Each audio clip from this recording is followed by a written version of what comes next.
Hello friends, in this episode we are going to discuss nature of geomorphology. Coming to geomorphology, firstly we have to understand definition and scope of geomorphology. तो geomorphology की अगर definition और scope की बात करते हैं, एपिटीमोलॉजिकली geomorphology तीन सिलाबी से मिलकर बना हुआ है. Geo, morphe and logos. Geo means earth, morphe means form, logos मतलब डिस्कोर्स और डिस्क्रिप्शन. तो लिटरल मीनिंग जो जियोमॉर्फोलॉजी की है वो डिस्क्रिप्शन ऑफ अर्थ सरफेस या अर्थ फॉर्म होता है. तो डिफरेंट जोग्राफर ने डिफरेंटली डिफाइन किया है. फॉर एग्जांपल पीजी वॉरेस्टर ने इसे डिफाइन किया as a interpretative description of relief features of the earth surface. तो उनका एम्फेसिस रिलीफ फीचर पे था. Coming to next definition, W D Thornbury was pioneer in geomorphology. वो डिफाइन करते हैं जियोमॉर्फोलॉजी को as science of land form including submarine forms focusing on origin, characteristic and process. तो land form का development चाहे including submarine forms और उसके origin, characteristic और प्रोसेस की स्टडी करना जियोमॉर्फोलॉजी कहलाता है. जियोलॉजी ऑफ सरफेस फीचर और प्रोसेस, सिंपली बोल सकते हैं ये जियोलॉजी ऑफ सरफेस फीचर्स या प्रोसेस है. एल ब्लूम डिफाइन करते हैं systematic description analysis of landscape and the processes that change them. तो पहला चीज़ लैंडस्केप और दूसरा चीज़ ऐसे प्रोसेस जो उसको चेंज करते हैं. स्ट्रॉलर ने फोकस किया quantitative description analysis of land surface geometry. तो उनका फोकस था लैंड सरफेस ज्योमेट्री पे. BW स्पार्क ने बताया कि geomorphology is fundamentally concern with land form के evolution, especially its relationship with underlying structure. तो अंडरलाइंग स्ट्रक्चर से उसका क्या रिलेशनशिप है. स्कोप की बात करते हैं तो पहला मेन इंपॉर्टेंट स्कोप है कि ये डील करता है रिलीफ फीचर पे. रिलीफ फीचर 3 प्रकार के होते हैं, फर्स्ट ऑर्डर के, सेकेंड ऑर्डर के और थर्ड ऑर्डर के. अगर हम बात करते हैं फर्स्ट ऑर्डर के रिलीफ फीचर्स के,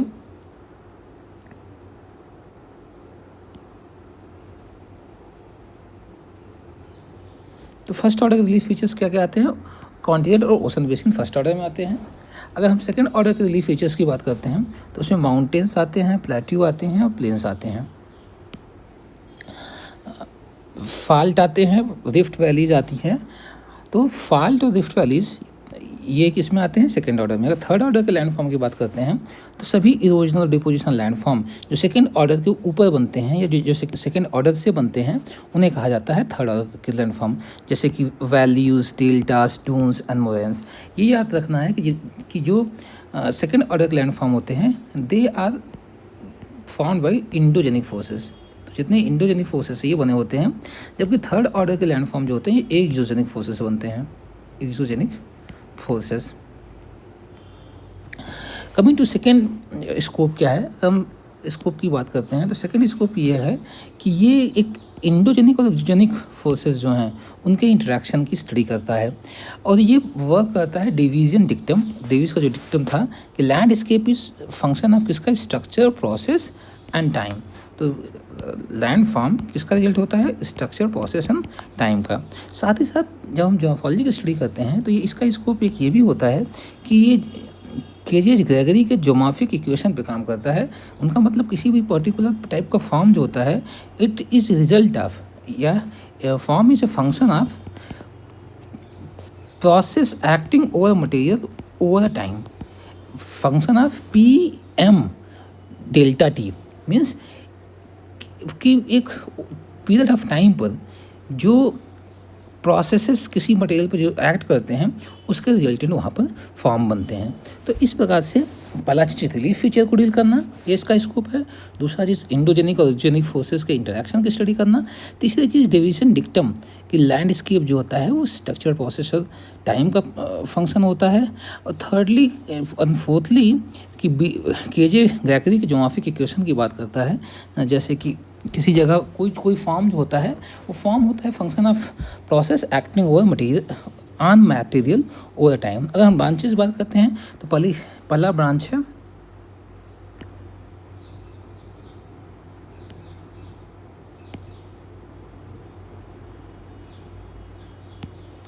जो पहला ब्रांच है उसे बोलते हैं स्ट्रक्चरल जियोमॉर्फोलॉजी। तो स्ट्रक्चरल जियोमॉर्फोलॉजी बात करता है कि जो अंडरलाइंग स्ट्रक्चर है उसका लैंडफॉर्म पे क्या इम्पैक्ट पड़ता है। प्रोसेस जियोमॉर्फोलॉजी की जब बात करते हैं तो प्रोसेस जियोमॉर्फोलॉजी जो प्रोसेसेस हैं, जियोमॉर्फिक प्रोसेसेस हैं, विदरिंग, इरोजन, डिपोजिशन, उनके मैकेनिक्स और रेट पर बात करता है। जब हम क्लाइमेटिक जियोमॉर्फोलॉजी की बात करते हैं तो वो डील करता है कि क्लाइमेट का जियोमॉर्फिक प्रोसेसेस पे क्या इम्पैक्ट पड़ रहा है और उससे कौन कौन से लैंडफॉर्म बन रहे हैं। हर एक क्लाइमेटिक रीजन के अपने करेक्टरिस्टिक प्रोसेसेस होते हैं और करेक्टरिस्टिक लैंडफॉर्म होते हैं, और ऐसे रीजन को मार्फोजेनेटिक रीजन बोलते हैं। कहा जाता है ऐसे रीजन को बोला जाता है मार्फोजेनेटिक रीजन।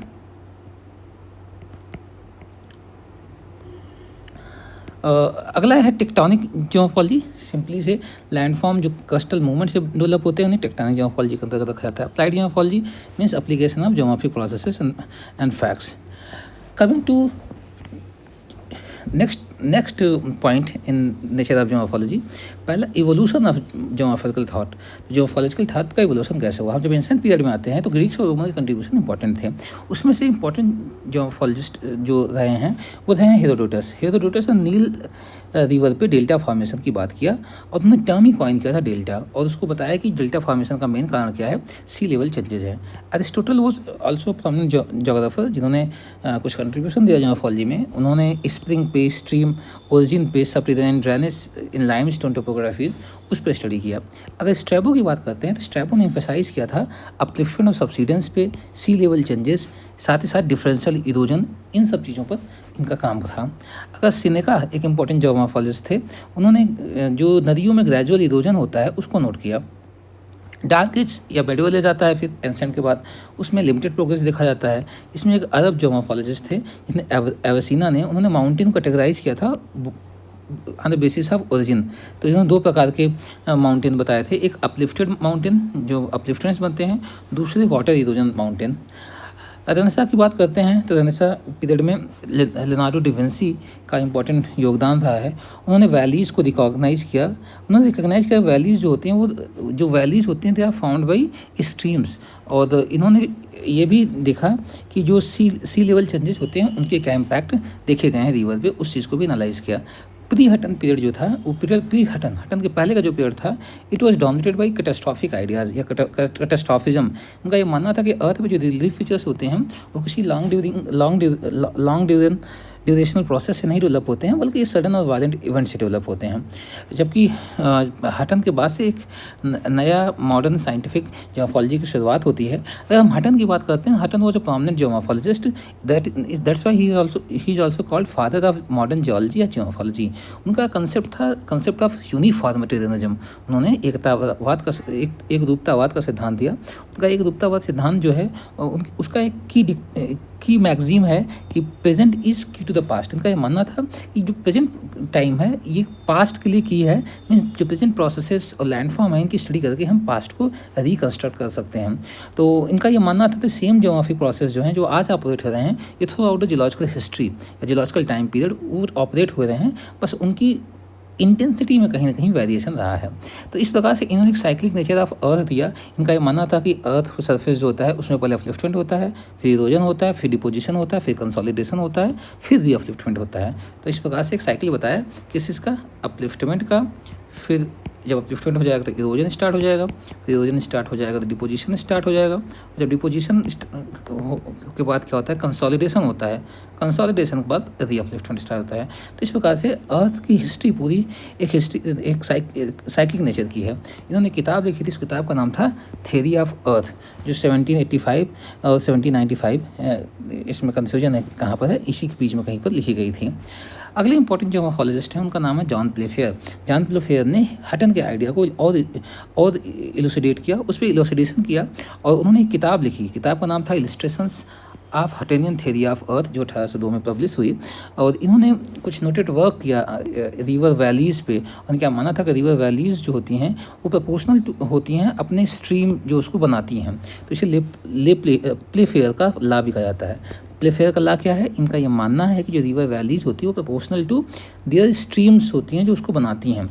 अगले इंपॉर्टेंट जियोमॉर्फोलॉजिस्ट थे, इनका नाम है चार्ल्स लीले जो थे, इन्होंने यूनिफॉर्मिटिज्म के कॉन्सेप्ट को पॉपुलराइज किया, जिसको जेम्स टर्नर ने दिया था। उन्होंने किताब भी लिखी थी, उस किताब का नाम क्या था? Principles of geomorphology. ये पूछा जाता है, प्रिंसिपल्स ऑफ जियोमॉर्फोलॉजी, इस किताब को इन्होंने लिखा था। तो प्रिंसिपल्स ऑफ जियोमॉर्फोलॉजी जो है एक इंपॉर्टेंट किताब है, इसको इन्होंने लिखा था और इसी में उसको पॉपुलराइज किया। शुरुआत में इनका ये मानना था कि जो geometric processes through out the geological period operate होते रहे, उनकी इंटेंसिटी भी सेम थी। जो हटन की नहीं मानते थे कि कई वेरिंग थी, लेकिन बाद में इन्होंने ये भी उसको माने। शुरुआत में उन्होंने कहा नहीं, कांस्टेंट रहा है through out the geological time, जो ज्योमेट्रिक प्रोसेसेस नहीं वो कांस्टेंट रहे हैं, लेकिन बाद में इन्होंने उसको मॉडिफाई किया। अगले इंपॉर्टेंट जियोमॉर्फोलॉजिस्ट जो आए वो यूरोपियन स्कूल से आए, और यूरोप में इस टाइम में डेवलपमेंट देखा जाता है कि डिनोटेशनल क्रोनोलॉजी का डेवलप हो रहा था, क्लाइमेटिक इन्फ्लुएंस की स्टडी की जा रही थी, और कुछ इंपॉर्टेंट जियोमॉर्फोलॉजिस्ट जो इस टाइम के थे वो जियोमॉर्फोलॉजिस्ट थे डी कार्पेंटियर हो गए, अगासिस हो गए। अगासिस ने ग्लेशियल थ्योरी दिया था। अगासिस का क्या है? ग्लेशियल थ्योरी, अगासिस का ग्लेशियल थ्योरी।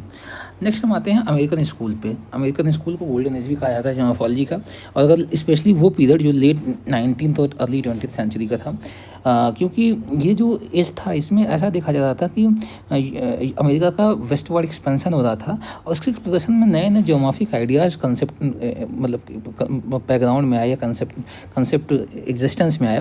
तो कुछ इंपॉर्टेंट कंट्रीब्यूशन जो अमेरिकन जियोमॉर्फोलॉजिस्ट के द्वारा जियोमॉर्फोलॉजी एज ए डिसिप्लिन में दिया गया, इनमें है J.W. पावेल, एक प्रोमिनेंट जोग्राफर हैं। J.W. पावेल ने कंसेप्ट ऑफ बेस लेवल दिया था। बेस लेवल कंसेप्ट दिया था। बेस लेवल क्या होता है?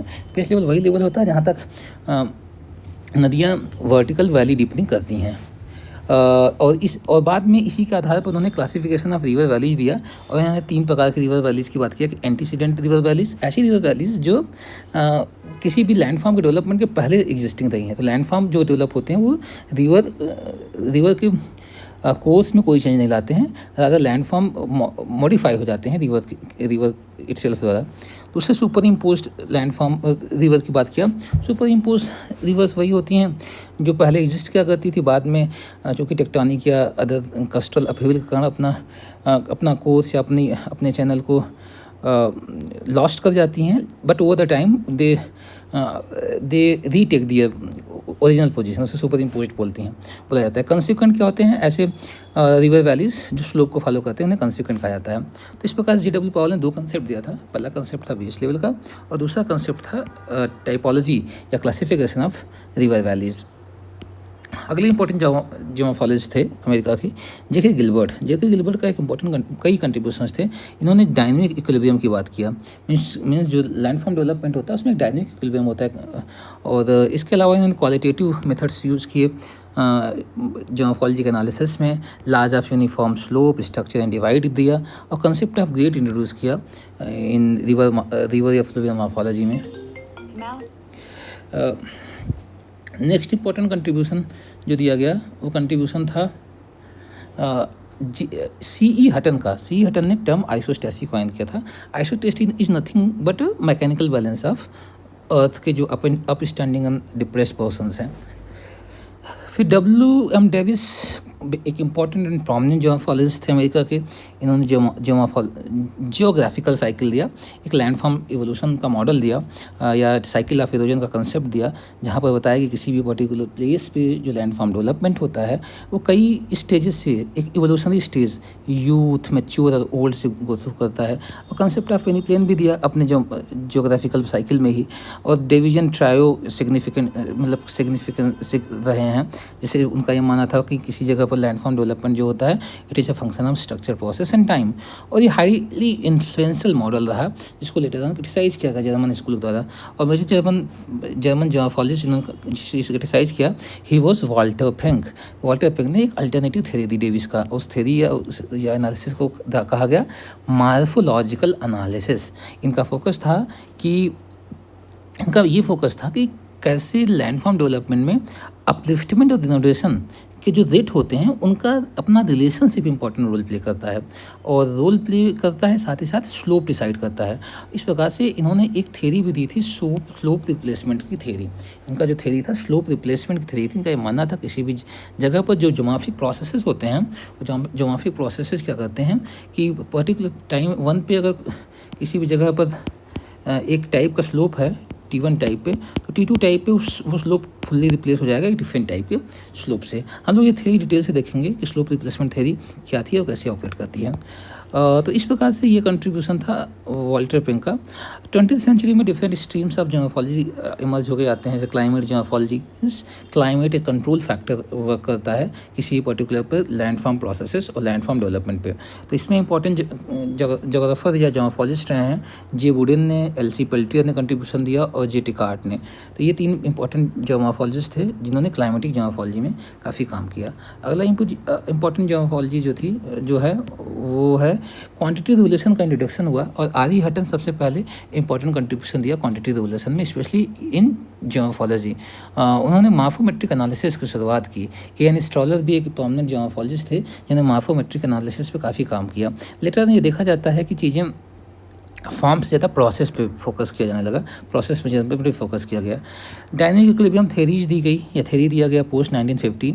इसमें सबसे इंपॉर्टेंट चीज़ थी कि शुरुआत में जेके गिलबर्ट ने ऐसी कुछ चीज़ की बात किया था, उन्होंने कंसेप्ट ऑफ डायनामिक इक्विलिब्रियम दिया था, उसको थ्योरी के फॉर्म में जेटी हैक ने दिया और उसको लेटर ऑन काफ़ी एक्सपाउंड किया आर.जी. सॉर्ली ने। तो इनका ये मानना था कि जो लैंडस्केप होते हैं वो ओपन सिस्टम होते हैं और ऑलवेज एक स्टडी स्टेट में पाए जाते हैं और टाइम इंडिपेंडेंट प्रोसेस होते हैं, ये टाइम पर निर्भर नहीं करते हैं। कुछ अदर डेवलपमेंट जैसे पेडिप्लेनेशन की साइकिल दी गई, पेडिप्लेनेशन साइकिल दिया गया एल.सी. किंग के द्वारा।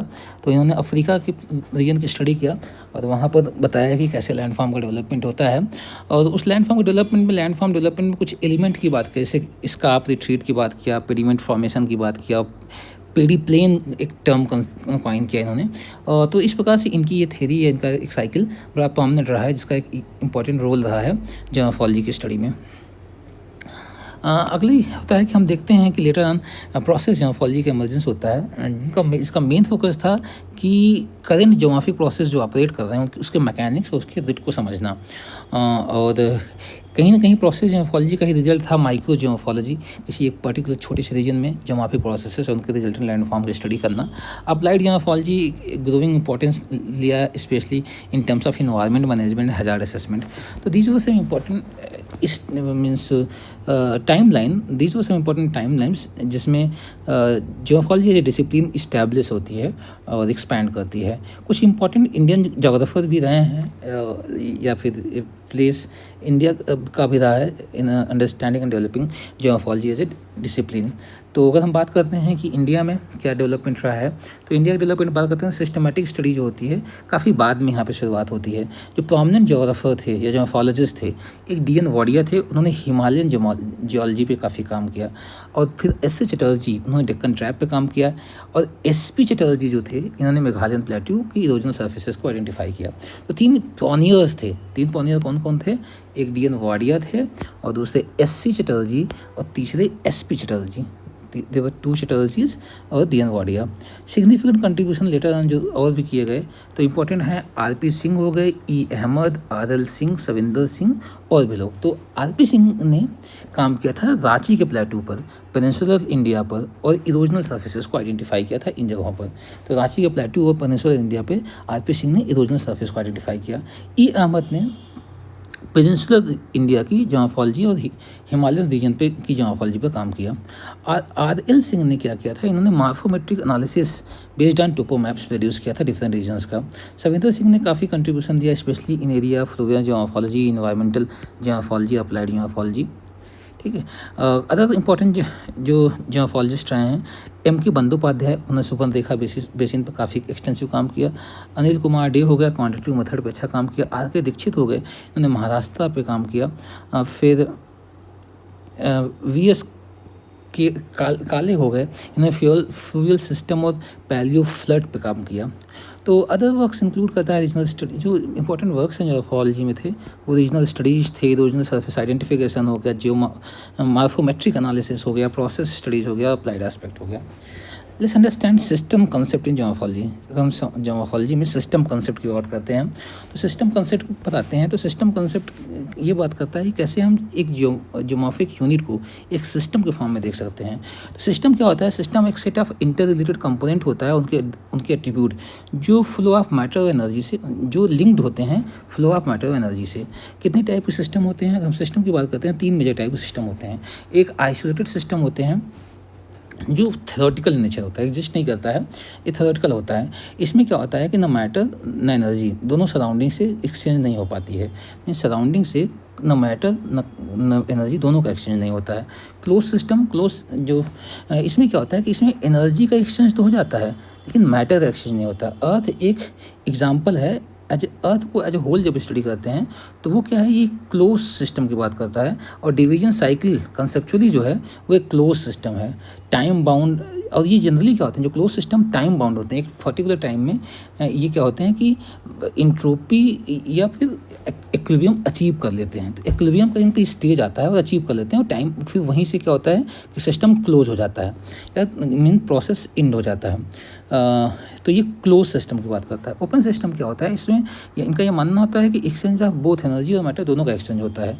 और ज़्यादातर जियोग्राफिक सिस्टम जैसे ड्रेनेज बेसिन हो गया, स्लोप हो गया, ये ओपन सिस्टम में वर्क करते हैं। ये टाइमलेस होते हैं और इनमें स्टडी स्टेट होता है। हर एक स्टेट पे अपने इक्विलिब्रियम्स होते हैं। कोई एक पर्टिकुलर वेल डिफाइंड इक्विलिब्रियम नहीं होता है, बल्कि एक स्टडी स्टेट इक्विलिब्रियम एग्जिस्ट करता है। हर एक स्टेट पे अलग अलग टाइप के इक्विलिब्रियम डेवलप होंगे, उनके करैक्टरिस्टिक्स अलग अलग होते हैं। तो ये ओपन सिस्टम, तो 3 प्रकार के सिस्टम होते हैं। आइसोलेटेड सिस्टम जो थ्योरेटिकल होता है, क्लोज सिस्टम एग्जाम्पल है अर्थ एज ए होल या डिवीजन साइकिल ऑफ फ्यूजन जो क्लोज सिस्टम है, और ओपन सिस्टम जो होता है जो दोनों, जहाँ पर दोनों एनर्जी और मैटर दोनों एक्सचेंज होते हैं। सभी जियोग्राफिक सिस्टम लगभग ओपन सिस्टम होते हैं। फीडबैक मैकेनिज्म, कुछ इंपॉर्टेंट सिस्टम की जब बात करते हैं उसमें कुछ फीडबैक मैकेनिज्म होते हैं। तो 2 प्रकार के फीडबैक मैकेनिज्म होते हैं। एक तो नेगेटिव फीडबैक मैकेनिज्म, जिन्हें होम्योस्टैसी बोला जाता है।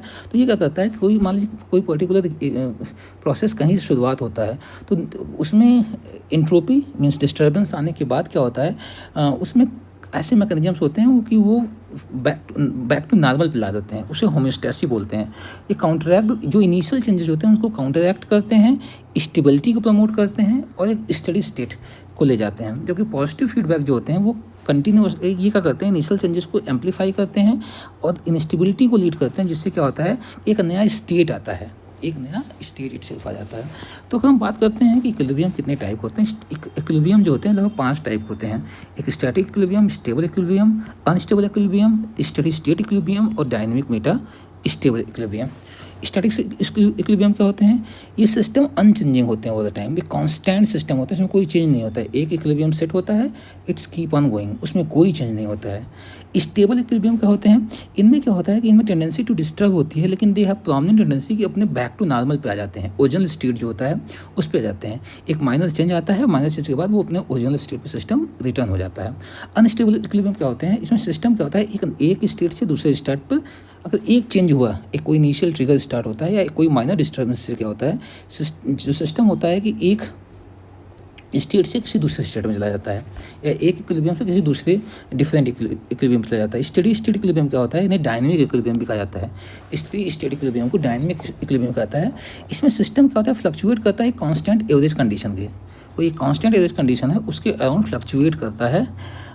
Form reflect the balance of input output, और उसे और जो फॉर्म, इसमें जो फॉर्म्स होते हैं, जो डेवलपमेंट होते हैं, जो फॉर्म्स होते हैं वो क्या होते हैं, बैलेंस ऑफ इनपुट और आउटपुट को प्रदर्शित करते हैं। डायनेमिक मेटा स्टेबल इक्विलिब्रियम को सोम ने दिया था। इनका ये मानना था इसमें क्या होता है कि एक पीरियड ऑफ स्टेबिलिटी होगी, एक फॉलोड बाई या punctuated by threshold leading to rapid change. काफ़ी रैपिड चेंज होगा, फिर एक पीरियड ऑफ स्टेबिलिटी आएगी।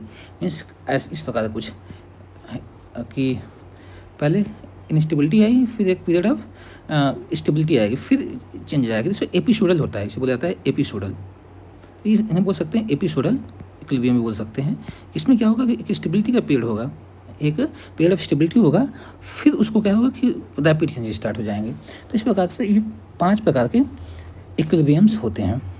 कमिंग टू ज्योमेट्रिक मॉडल्स, तो मॉडल क्या होते हैं, मॉडल सिंप्लीफाइड रिप्रेजेंटेशन होते हैं, representation of part of real world, इसी रियल वर्ल्ड के एक पार्ट का सिंप्लीफाइड रिप्रेजेंटेशन होता है। और इसको यूज किया जाता है स्पेशली किसी भी चीज़ को अंडरस्टैंड करने में, प्रिडिक्ट करने में, डिस्क्राइब करने में। ये एग्जैक्ट रिप्लिका नहीं होता है। कैरेक्टरिस्टिक क्या होता है किसी भी मॉडल का, कि ये सिंप्लीफिकेशन होता है, सिलेक्टिविटी होती है, स्ट्रक्चर होता है, स्केल होता है। टाइप्स ऑफ मॉडल्स क्या होते हैं, एक तो नेचुरल एनालॉग मॉडल होते हैं, यूजुअली नेचुरल सिस्टम को using natural system as analogous, तो नेचुरल सिस्टम से कुछ यूज करते हैं। जैसे स्पेशल की बात करते हैं, ये दो प्रकार हो सकते हैं, एक स्पेशल हो सकता है, historical. Using simpler represent system to understand complex one. Simple present system को यूज करता है ताकि कॉम्प्लेक्स चीज़ को समझा जा सके। हिस्टोरिकल का होता है using processes to understand past, जैसे की is present to the past, एक important historical natural analogous model है। फिजिकल मॉडल से हार्डवेयर मॉडल्स होते हैं, इसमें क्या होता है कि लैब सिमुलेशन द्वारा क्या होता है, लैब सिमुलेशन को स्केल डाउन किया जाता है, जैसे फ्लूम हो गया, विंड हो गया, टनल्स हो गया, ये सब फिजिकल या हार्डवेयर मॉडल्स हैं। इसमें स्केलिंग इंपॉर्टेंट चैलेंज होता है। कंसेप्चुअल मॉडल्स होते हैं, ये कंसेप्चुअल मॉडल्स क्या होते हैं, ये जनरलाइज्ड आइडियाज या थेरीज होते हैं, और फिर क्वालिटेटिव या डिस्क्रिप्टिव नेचर के होते हैं, जैसे डिवीजन साइकिल, गिलबर्ट का डायनेमिक इक्विलिब्रियम मॉडल हो गया, ये कंसेप्चुअल मॉडल्स हैं। कुछ एग्जांपल का कुछ कंसेप्चुअल मॉडल 3 प्रकार के होते हैं, ब्लैक बॉक्स मॉडल हो सकते हैं, दूसरे ग्रे बॉक्स मॉडल हो सकते हैं, तीसरे वाइट बॉक्स मॉडल हो सकते हैं। ब्लैक बॉक्स मॉडल्स क्या होते हैं, इसमें इनपुट आउटपुट रिलेशनशिप मालूम होता है, इसमें जो इनपुट आउटपुट जो रिलेशनशिप होता है ये मालूम होता है, और केवल बस इनिशियल वर्किंग जो होती है वो अननोन या एज्यूम्ड होती है। इसमें इनिशियल वर्किंग जो होती हैं अननोन या एज्यूम्ड होती हैं, और इनपुट आउटपुट का रिलेशनशिप होता है वो नोन होता है। ग्रे बॉक्स मॉडल क्या होता है, इसमें कुछ इंटरनल वर्किंग नोन होती हैं, जैसे कि ब्लैक बॉक्स में एकदम से नोन होता है, इसमें कुछ नोन होती हैं और कुछ एज्यूम की जाती हैं on basis of empirical studies. एक वाइट बॉक्स मॉडल्स होते हैं जिनकी इंटरनल वर्किंग फुल्ली नोन होती हैं, बेस्ड ऑन फिजिकल लॉज, ये रेयर होते हैं कॉम्प्लेक्स मॉर्फोलॉजी में। कुछ मैथमेटिकल मॉडल्स, अगला टाइप मॉडल क्या है, मैथमेटिकल मॉडल। ये मैथमेटिकल इक्वेशन को यूज़ करते हैं। ये 2 प्रकार के हो सकते हैं, एक तो डिटर्मिनिस्टिक होते हैं, दूसरा स्टोकेस्टिक हो सकते हैं। डिटर्मिनिस्टिक क्या होते हैं, ये एग्जैक्ट, प्रेडिक्टेबल और काज इफेक्ट रिलेशनशिप पे बेस्ड होते हैं। जैसे हर्टन का लॉज जो है, हर्टन के लॉज जो हैं वो डिटर्मिनिस्टिक हैं। और स्टोकास्टिक जो होते हैं ये रैंडमनेस या प्रोबेबिलिटी को इंक्लूड करते हैं। जैसे मिएंडरिंग पैटर्न जो होता है, जब हम ड्रेनेज टेक्सचर की बात करते हैं या फिर मार्फोमेट्रिक एनालिसिस की बात करते हैं, तो हर्टन का लॉ एक डिटर्मिनिस्टिक है, वो उस पर डिसाइड कर सकता है। जबकि स्टोकास्टिक मॉडल्स क्या होते हैं जो रैंडमनेस और प्रोबेबिलिटी पे काम करते हैं। जैसे मिएंडर में कोई डिटर्मिनिज्म नहीं है, वो स्टोकेस्टिक मॉडल पर वर्क करता है। फिर एक्सपेरिमेंटल या डिजाइन मॉडल होते हैं, ये क्या करता है कि वेरिएबल्स को मैनिपुलेट करते हैं और एक कंट्रोल एक्सपेरिमेंट किया जाता है ताकि हाइपोथेसिस को टेस्ट किया जा सकता है। अगला इंपॉर्टेंट मॉडल होते हैं प्रोसेस और रिस्पॉन्स मॉडल। इनका फोकस होता है functional relationship between processes and relating landform की स्टडी करना। तो these were some types of models जो जियोमॉर्फोलॉजी में यूज आते हैं। अगले आते हैं methods and approaches to study of landform. तो लैंडफॉर्म की स्टडी करने के कई मेथड्स होते हैं। मेन टास्क ऑफ जियोमॉर्फोलॉजी, किसी भी जियोमॉर्फोलॉजिस्ट का मेन टास्क क्या होता है कि 3 टास्क होते हैं, एक डिस्क्रिप्शन प्रेजेंट करना, दूसरा क्लासिफिकेशन करना और तीसरा एक्सप्लेनेशन करना। डिस्क्रिप्शन क्या, लैंडफॉर्म की करेक्टरिस्टिक को पोर्ट्रे करना।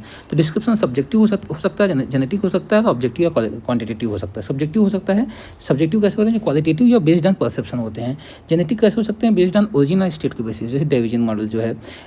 ऑब्जेक्टिव क्या होते हैं, ये या क्वांटिटी क्या होते हैं, मेजरमेंट या स्टैटिस्टिकल एनालिसिस के बेसिस पे। जैसे मार्फोमेट्री जो होता है, मार्फोमेट्रिक डिस्क्रिप्शन क्या होते हैं, ये ऑब्जेक्टिव या क्वांटिटेटिव होते हैं। फिर क्लासिफिकेशन पाते हैं, जो लैंडफॉर्म को क्लासिफिकेशन क्या होता है कि लैंडफॉर्म की ग्रुपिंग को ही क्लासिफिकेशन बोलते हैं, बेस्ड ऑन शेयर कैरेक्टरिस्टिक। जैसे कि वो शेयर कैरेक्टरिस्टिक होते हैं, ओरिजिन हो सकता है, मॉर्फोलॉजी हो सकता है, मटेरियल हो सकता है, एज होता है। तो क्लासिफिकेशन भी 2 प्रकार का होता है, एक quantitative classification based on measured parameters, और क्लासिफिकेशन दूसरा क्लासिफिकेशन क्या होता है, genetic classification based on mode of origin, उसे जेनेटिक बोलते हैं। एक्सप्लेनेशन क्या होता है, इसे बोलते हैं जियोमॉर्फोजेनेसिस, अंडरस्टैंडिंग ओरिजिन एंड डेवलपमेंट को एक्सप्लेनेशन बोलते हैं। इस 3 टास्क होते हैं किसी जियोमॉर्फोलॉजिस्ट के, डिस्क्रिप्शन, क्लासिफिकेशन और एक्सप्लेनेशन। अप्रोचेस क्या है, अगर जियोमॉर्फोलॉजी की बात करते हैं, जियोमॉर्फोलॉजी डिफरेंट अप्रोच अडॉप्ट करती है। एक तो हिस्टोरिकल या क्रोनोलॉजिकल अप्रोच, जैसे डिनोरेशनल क्रोनोलॉजी। ये क्या कहता है कि डिनोरेशनल क्रोनोलॉजी क्या होती है, रिकंस्ट्रक्टिंग पास्ट जियोमॉर्फोलॉजिकल हिस्ट्री। तो जो किसी पर्टिकुलर प्लेस में जो जियोमॉर्फोलॉजिकल प्रोसेस उसकी स्टडी करके उसकी पास्ट के जियोमॉर्फिक स्टडी हिस्ट्री को रिकंस्ट्रक्ट करना, जैसे इरोजनल सरफेस या पलिम्पिस्ट टोपोग्राफी बोला जाता है। और ये ज़्यादातर कॉमन था कहाँ पर, ये कॉमन था ब्रिटिश स्कूल ऑफ जियोमॉर्फोलॉजी में। फंक्शनल या एम्पिरिकल, या जिन्हें प्रोसेस एंड फॉर्म अप्रोच बोलते हैं, इनका मेन फोकस होता है कि प्रेजेंट प्रोसेसेस और प्रेजेंट फॉर्म की स्टडी करना बेस्ड ऑन क्वांटिटेटिव और सिस्टम बेस्ड अप्रोच पे। अगला जो अप्रोच है उसे रीजनल जियोमॉर्फोलॉजी अप्रोच बोलते हैं। इसमें क्या होता है कि किसी एक पर्टिकुलर स्पेसिफिक रीजन में सभी प्रकार के लैंडफॉर्म का डिस्क्रिप्शन प्रेजेंट करना होता है। सिस्टमैटिक जियोमॉर्फोलॉजी क्या होती है?